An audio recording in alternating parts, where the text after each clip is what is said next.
Hello everyone, I am Shanti, Assistant Professor with School of Business Studies, Sharda University. Today I'll be taking up the Corporate Law MOOC course, and the topic under that Corporate Law MOOC course is Corporate Social Responsibility. The objectives of the module are: the student should be able to understand the concept and importance of CSR.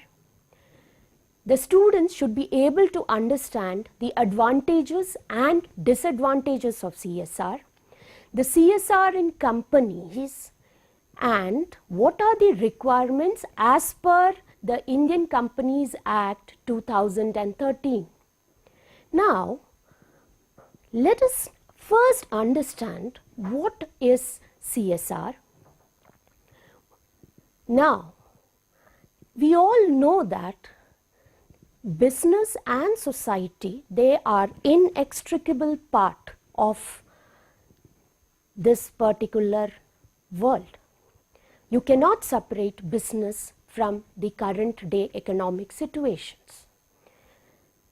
So, for these businesses to function in a particular manner without harming the resources or sustaining the resources in the long run, we need to understand that the businesses also become responsible in certain ways towards the society.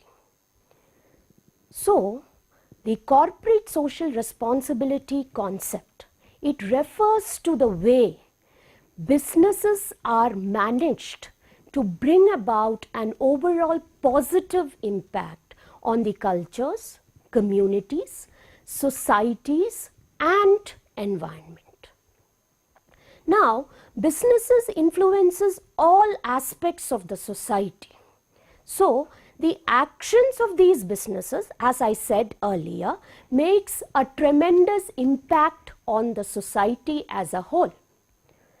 And as I said, companies are a part of this society. So, their very existence depends on the society itself. And in fact, the companies are making use of the society to make profits for their business.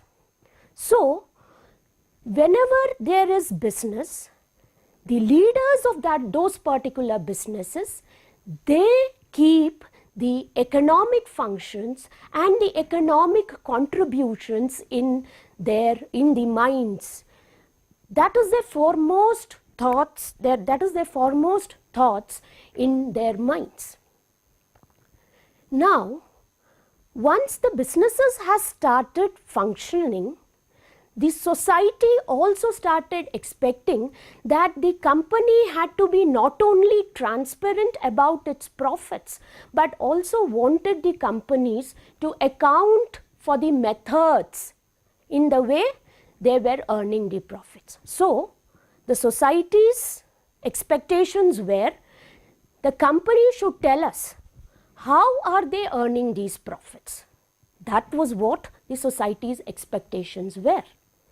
And to meet these expectations of the society, something needed to be done. So, a new thought process emerged. A new wave of thought emerged among the business leaders that if a society is expecting something, we need to reciprocate to that particular thought. Now, in the cases of businesses, we know making profits is the biggest motive, and we call that as capitalism. So, we say that the outcome of capitalism is only for profit. But this process, as I said earlier, the business leaders wanted to have a rethink. So, recently, a new concept has emerged called as cooperational capitalism or co-capitalism. In this, even though the focus is on the profit motive, yet it incorporates the essence of cooperation, accountability, and values in the social context. So, this is reflected in the new generation corporate leaders. So the new generation corporate leaders now had emerged with a new thought process that we should not only focus on the profit motive, but we would also focus on the cooperation, accountability and values in the social context. So here the profit optimization garners more importance than profit maximization. And because now there was more profit optimization, the accountability shifted from the shareholders to the stakeholders, who all were involved in the running of the business. So there was also a growing realization that the businesses in long term will depend upon the optimal use of the ecosystem. So if we use our resources and we don't leave it for our future generations, then the businesses cannot sustain in the long run.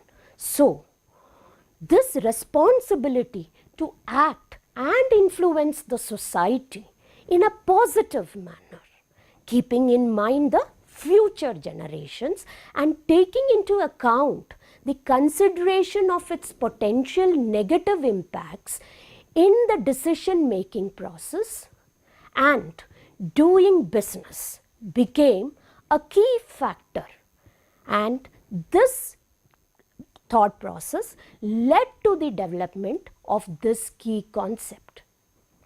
Now, this concept, as I discussed, of corporate social responsibility was first laid down by H.R. Bowen in his book Social Responsibility of Business. So we attribute H.R. Bowen as the father of corporate social responsibility. Further, even Milton Friedman discussed the concept of corporate social responsibility. He felt that the businesses was usually for making profits, but this is not only this profit that the businesses make should not be made causing negative impacts of the society. No negative impact of the society should be there. Now, the other person, when we practically see the corporate social responsibility, Stephen Hunts, the CEO of the employee engagement platform We Inspire, said that the corporate social responsibility involved processes, practices that gave back something to the society. Now, this particular concept of CSR has been a very emerging kind of a concept in the recent times. Now, this aspect of CSR, or we say that the businesses that are there, they are not only for the economic contributions to the society. They are also accountable to the society. So, in the context of CSR, we need to understand that there are three aspects which are the important base of the CSR. The first aspect is the economic aspect, the environmental aspect and the social aspect. That is, the corporate social responsibility will not only focus on the economic aspects, but will also focus on the environmental and social aspects. This approach, where we take the economic aspects, the environmental aspects and the social aspects into consideration, is called as the triple bottom line approach of CSR.